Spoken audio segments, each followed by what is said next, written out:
Yeah. George Kilpatrick, inspiration for the nation. Well, it's a wide open field for the counselor at large position. And one of those seeking the seat is none other than Walter Dixie, longtime activist in the community, executive director of the Jubilee Homes, former president of the Alliance Network in Syracuse, the Syracuse director, president, however you want to call it, former head of the Alliance Network in Syracuse. But Walter, you and I, no secret, we've been friends for a long time. And by the way, happy birthday coming up. Thank you. Yes. You owe me something too. Yeah, yours on the 10th. Happy birthday to you. Okay, all right, we got it right. Walter, why are you looking to throw your hat in the ring after all these years on the ground? That's an excellent question. You know, this was not something that I was looking to do. And it really started with a tragic death of my cousin Rufus Cares, his son Tyree. He was murdered at my sister's house. A knock on the door, and he was shot. But we understand he was not the one they was looking for. They went to the wrong house. So it's still an open investigation. You know, Tyree. When did this happen? This past summer. Mm-hmm. So he worked at Joe's ago, popular kid, you know, good kid. And I think what happened was when I went to my sister's house and we hear and to see my nieces and nephews, they're all young, little, witness this murder. And talking to my sister, you know, they've been traumatized. So it's important that we hear the discussion more and more about mental health. And at the same time, we hear the discussion, but we have to make sure it rolls down into the neighborhoods and our community folks that we become so oblivious of violence and our kids are surrounded with it and we're not having those conversations, right? And that really propelled me for my siblings telling me they think that I can offer a conversation on a lot of fronts, so to speak. And I as the post editor Tim Kenneth said, I am a reluctant warrior doing this because I know what it takes to do it. But I think I'm in a place in my time, in my life that I think that my body of work, my collaborations and all the good stuff and the visionaries that I feel that I have been blessed to have and implement, maybe this was that moment. You know, I don't see me doing this a long time at my age, but I think having an adult on the Common Council, sometimes we're so inundated on trivial small matters, not to demean the elected officials, but I always use the frame messaging. What are we trying to do to advance our community? And so, you know, if you go on my website, www.waltdixie, you will see my platform. And so that's important that I had a platform. And one of the platform issues is mental health, is that Dr. Rocco Arena is agreed to chair this task force. I have some other wonderful folks going to come on. Is she still in town? Good programs in Syracuse. She's still in town. I'm Dr. LaRocco community. She's still here? She's in New York. Yeah, so she's in New York. But you know what she wants to do. She's been working with the Harlem Hospital, has been addressing this issue, particularly for children. And so we're going to bring folks together. I think my role, bring folks together, have a discussion from the bottom up. Those who have some powerful programs, how do we enrich them, get the kind of resources and outreach that we really need? And so, and I think what I bring to the table is to understand how to do that, not me necessarily to lead the conversation, but to help enhance it and be a beacon for that type of issue. And that comes because that's the primary reason why I jumped into this race. And Deputy Mayor always tell me, stop saying you started late. You've been doing this for a while. But it's like I think I'm more mentally beginning to feel my groove with this, so to speak. And then another, you know, issue when you talk about youth, and as we talk about lost sheep, so to speak, right? You know, we have the Say Yes program. We have On Point. You know, two great directors doing amazing work. But what we know is that our children are leaving Syracuse. They're not making this their roots. And you know what I'm going to say is when my first job was with Dennis Dardell at the Urban League, and we don't have the kind of relationships with corporate Syracuse and companies. And I really feel that we need to bring back an Urban League, because as I look at myself coming off the stage, so to speak, we have to have some institutions that's going to be angels for our community. And what better place to have an Urban League? If anybody haven't, you go out and look at the Rochester Urban League, the New York City Urban League. You see the work from the policies to the relationships with corporate America. So these young men and women and businesses can get opportunities. That'll be internships, jobs, et cetera, et cetera. I'm to a place, as I say to Twiggy Jones, who's also running for school board, we got to stop doing one person at a time hookup. We're not making any kind of meaningful impact.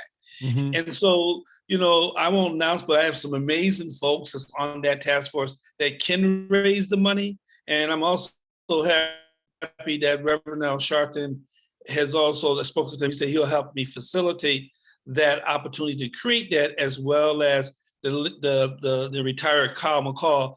Also, he's going to sit on the task force. So to have those two giants to understand what I'm trying to do in Syracuse, to really help those who are working with young peoples and, professional adults that's really looking for an opportunity.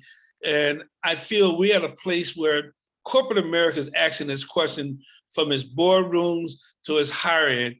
Are we doing our fair share in Syracuse? That's the conversation around the country. And I've talked to some businesses on that. And then one of the amazing things that's happened in Johanna, Dr. Johanna Rogers, I listened to her on Center State, one of the podcasts, and the work that she's doing, I call her the female little Cornell West, because she's enlightening America and Syracuse about inclusiveness. Right. And so you have to fight the fight from the inside and outside, but most of us don't know who Johanna is. She's a sample of recognizing her gift with a PhD is to try to make a difference, is to open that window that in these corporate America in Syracuse. And so when you start seeing this stuff, it's quite like a jigsaw puzzle.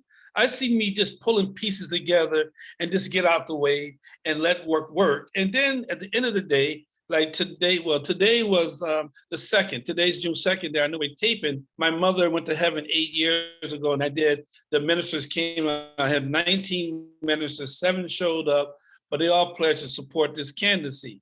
Now, the clergy can play, the clergy to me is the Pied Piper, is right. That we need our churches having these discussions outside, in the church and outside the church. So we know there's good work happening, because the community will always say, well, who's doing this? I don't know this and that. So how do we begin to communicate? And so I'm excited that to get, some of the, small and large, mid-sized churches really stepping up, seeing that, from the message today from Reverend Draper, Reverend Bernard Alice today spoke, Reverend Derek Cunningham spoke, Reverend Frank Basta from Buffalo, New York, he came in to speak, because he's a minister that's doing development in Buffalo. And at the end of the day, there's enough opportunities in this community that we don't need one singular person trying to monopolize everything where you won't win. We need everybody doing like the quilt. We need everybody engaging in something to build this community back. And so that's important to me, George. Those are some of the things, and economic development is something that I'm working on. We'll be announcing a seafood restaurant on South Ave. Corey Williams went to a meeting a year or two. Yes, the OB&B. And we had a meeting. We did the minor administration paid for the market study. We did the community spoke what they want to see in the community. And we don't need no more meetings. We don't need more studies. It's been done. People want action.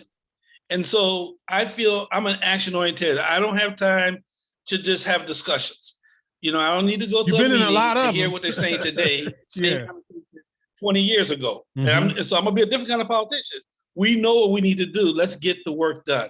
And so as we look at that and some housing development projects, why aren't we trying to build our business infrastructure at the same time, making sure state government, federal government are supporting Black and Hispanic businesses in a way that there's certain tax credits, earned credits, energy credits, employee credit. I don't care what it is, but we have to fight for ourselves.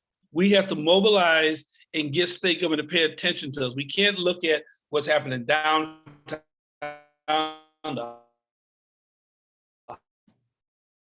Harvard, and all that. That's somebody else. My attitude is the glass is half full, not half empty.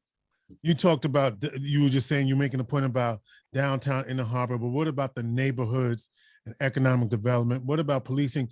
In other words, when you get, if you are, you obviously there's what, 3 seats and 6 people running, or 2 seats? 2 seats, 6 people running. So, at the end of the day, what's going to make the difference for you? Well, my daughter always says, Desiree say your work speaks for itself, and we'll see, does that mean, is that real? Right. But I say this in all sincereness, I don't need to be in office to do what I'm doing. Right. I want to be in office to give a platform, is to give a direction, how you do it. I use this statement, I say, if you want to be a good ball player, you want to be LeBron James, you know what you got to do first? You got to do 2 things. You got to go to the gym and watch him perform. It's the work. And sometimes we want the success, but we don't do the work. Talk to me. And so, and that's who I am. I've watched some of the great folks in this state do the work, and I emulated that. And that's why I've been consistent to who I am. And that's part of teaching, right? And so before, I feel I'm the teacher now. I used to be the tutor, somebody to tutor me, and I've grown over time. And if you stay at something long enough, you should refine your skills enough. And that's why I feel that I can bring a different flavor to the conversation. Walt Dixie running for counselor at large. And of course, the primary is coming up on June 25th, I believe. Is that the date? June 22nd, but early voting starts June 12th to June 20th. So that's this week. So right. And last year, 5,000 people voted, But here's what I'll say to all your listening viewers. When I spoke to Dustin, the Commissioner of Board of Election, particularly him, give him a lot of credit for years pushing early voting. We had it in Syracuse. I think he said around 5,000 people participated. It was new.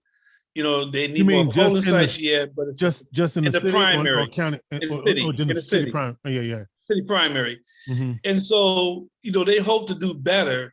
But if you read the newspaper, wherever you get your news, television, print, Facebook, there's one thing we see what's going on today, like the Tulsa massacre, and we act like 100 years there. That's been happening all over this country. That's just not. Don't just understand that it happened in New York City. So all over the country, right? And we need to start engaging because the devil is working hard. We can't finish an election, go back into our corners, and wait for the next election. And at the same time, a lot of us not even voting. We're not even voting. I'm concerned about Section 8, the social net that we have. And if we're not careful, and you can see what Republicans around the country is doing, is that they're trying to roll back to voters' right? Mm-hmm. They're trying to access us to do whatever. And we need to be mindful. We can't, because we got our own little thing, our own little world we living in. But we're causing great harm to our next generation, our future generation, people of Black and brown in this country. We should be really alarmed what this country can almost become, because our democracy is at stake. And even though someone say, well, it ain't working for me, well, think about 50, 60 years where we was at and where we at today.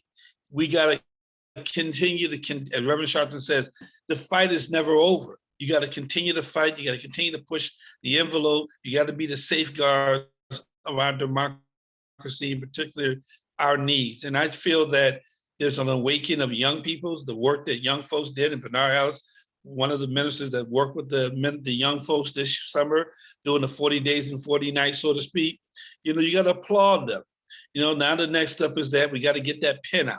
We got to be sitting at the boardrooms having those discussions, just like, our forefathers did, to really get something. It's not enough just to throw a jab or two and run and go back home and chill, because we're not changing the course of our city. And so you got to hold our elected officials accountable, even how sometimes it's comfortable. We can still be partnership with them, but we all at the same time, we got to make sure we're changing. And remember Lyndon B. Johnson with Martin King during the 1964 voting, one of the things he said, make me do my job. And that's how we have to think about this. I want folks to make me do my job. And I pledge one thing. If I'm not successful, that's God's way, but I'm not going to go away. And a lot of times people, that's why we lose faith in politicians. They run, then they disappear, then they come back, or they never come back. And so we got to make sure when we do this work, we stay in it. Yeah, we go. That's Walter Dixie. Good luck to you, Walter. Running for councilor at large here in the city of Syracuse, longtime community activist. And all we can say is good luck to you, brother. Yes, like I said, we got some events coming up. We're going to do a little birthday party. You're going to hear about it on Facebook. We're doing a big rally at a park coming up. And just go on my webpage, www.waltdixie4, Syracuse.com. My platform is there. That's it. The number 4. Okay, Walt Dixie, number 4 for Syracuse.com. Good luck to you, Walt. Thank you, sir. Inspiration for the nation. All right.